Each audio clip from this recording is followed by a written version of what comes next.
ஓம் நம சிவாய. ஓம் சிவாய விஷ்ணுரூபாய விஷ்ணுவே சிவரூபிணே நமஸ்தே சிவ விஷ்ணுரூபாய நமஸ்தே சர்வரூபிணே. வணக்கம். உங்கள் ஜோதிடர் சிம்மம் எஸ் சசிகுமரன். இன்றைய நாள் நாம ஜோதிடத்துல ஒரு முக்கியமான விஷயத்தை தான் இன்னைக்கு நாம இந்த வீடியோவில் நம்ம பார்க்க போறோம். அதற்கு முன்னாக ஒரு நீண்ட இடைவெளிக்கு பிறகு இந்த வீடியோ நான் போடுறேன். சில குறிப்பிட்ட காரணங்களால ஜோதிடம் வந்து ஜாதகங்கள் அதிகமாக பார்க்க வேண்டி இருந்ததுனாலையும் பொருத்தங்கள் அதிகமாக பார்க்க வேண்டி இருந்ததுனாலையும் இடைப்பட்ட அந்த இடைவெளி, அதை போக ஆலய தரிசனம், ஆலயங்களுக்கு சென்று தரிசனம் செய்ய வேண்டி இருந்ததுனாலையும் குறிப்பிட்ட ஒரு 4-5 நாட்களாக எந்த வீடியோவுமே போடவும் முடியல. இப்போ இந்த வீடியோவை நான் உங்களுக்கு போடுறதுனால ரொம்ப பெருமகிழ்ச்சி அடைகிறேன். பொதுவாக வந்து பார்த்தீங்கன்னாக்க ஜாதகத்துல ஒரு விஷயத்தை பத்தி நம்ம முக்கியமா தெரிஞ்சுக்கணும். ஜோதிடத்தை பொறுத்தளவுல பார்த்தீங்கன்னாக்க ஒருத்தரோட ஹாரோஸ்கோப்ல முதல் எடுத்த உடனே நம்ம பார்க்க வேண்டிய விஷயம் என்னன்னு கேட்டீங்கன்னாக்க ஆயுள். அப்போ அவருக்கு வந்து ஒரு ஜாதகருக்கு முதல்ல வந்து ஆயுள் எப்படி இருக்கு அப்படிங்கிறத வந்து நம்ம தெரிஞ்சுக்கணும். அந்த ஆயுள் இருக்கிறத பொறுத்து தான் அவர்களுக்கு தொழில் பாக்கியம், கல்வி, தொழில் பாக்கியம், குழந்தை பாக்கியம், திருமணம் சம்பந்தப்பட்ட விஷயங்கள், அவருடைய வேலை, வருமானம், அயனம், சயன போகம் இதெல்லாம் சொல்லக்கூடிய அந்த சம்பவங்கள் இருக்கும். அப்போ ஆயுள் வந்து அவங்களுக்கு சரியான ஒரு நிலைப்பாடுல இல்லை அப்படின்னா நாம என்ன பலன் சொன்னாலும் அந்த பலன் அங்க பொய்க்கும்.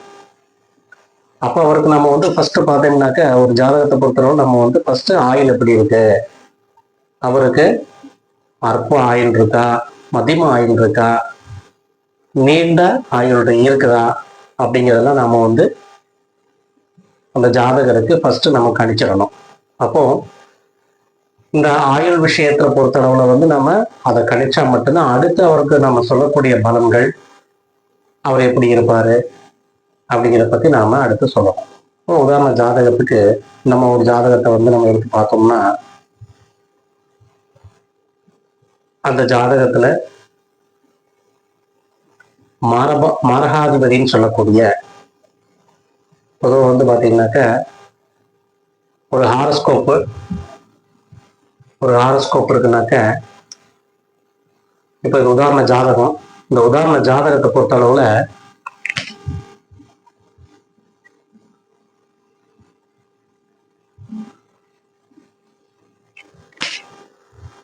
சரராசி, ஸ்திரராசி, உபயராசின்னு 3 இருக்கு.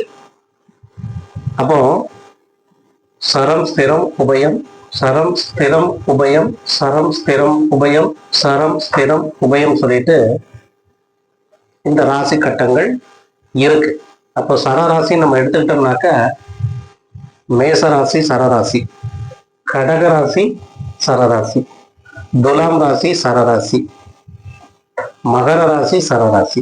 அப்போ இந்த 4 ராசிகளும் சரராசியாக வருகிறது. இந்த சரராசிகளுக்கு மாரகாதிபதி அப்படின்னு நம்ம எடுத்துக்கிட்டோம்னாக்க 2 குடையவனும் 2ஆம் வீடு, 2 குடையவனும் 7 குடையவனும் மாரகாதிபதி இந்த சரராசிகளுக்கு.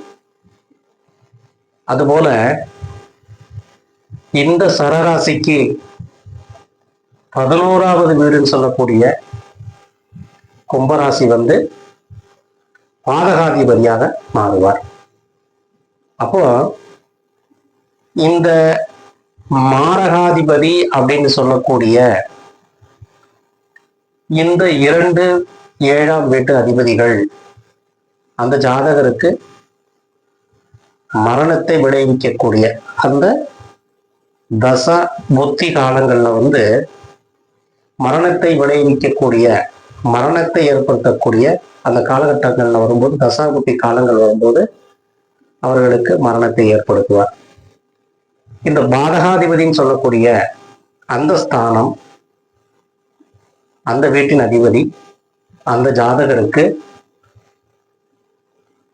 உயிருக்கு ஒப்பான பாதகங்களை விளைவிப்பார். அப்போ சரராசிகளை பொறுத்தளவுல 2ஆம் வீடு 7ஆம் வீடு மாரகாதிபதியாகவும் 11வது வீடு பாதகாதிபதியாகவும் வர்றாங்க. அதே மாதிரி ஸ்திர ராசிகள் சொல்லக்கூடிய ரிஷபம், சிம்மம், விருச்சிகம், கும்பம், அதாவது இது சரம் ஸ்திரம் உபயம், சரம் ஸ்திரம் உபயம், சரம் ஸ்திரம் உபயம். அப்போ இந்த ஸ்திர ராசிகள் சொல்லக்கூடிய எந்த 3 வீடுகளும் பார்த்தோம்னாக்க 3ஆம் வீடும் ரிஷபத்திற்கு 3ஆம் வீட்டு அதிபதியும் 8வது வீட்டு அதிபதியும். இப்போ ரிஷபத்துக்கு 3ஆம் வீட்டு அதிபதி, ரிஷபத்துக்கு 8ஆம் வீட்டு அதிபதினு சொல்லக்கூடிய தனுசு வீடும் வந்து இந்த வீட்டுக்கு மாரகாதிபதியாக வருவார்கள். 9ஆம் வீடுன்னு சொல்லக்கூடிய இந்த வீட்டுக்கு 9ஆம் இடம் சொல்லக்கூடிய, அதாவது 9ஆம் வீடுனாக்க 7 8 9ஆம் வீட்டு அதிபதி இந்த வீடு 9ஆம் வீட்டு அதிபதி வந்து பாத்தீங்கன்னாக்க பாதகாதிபதியாக வந்து விடுவார் ஸ்திரராசிகளுக்கு. அதற்கு அடுத்தாறு போல பார்த்தீங்கன்னாக்க நாம உபயராசி, உபயராசியை பொறுத்தளவுல 7வது வீடும் 11வது வீடும் அந்த வீட்டுக்கு மாரகாதிபதியாக வந்துடுவாங்க.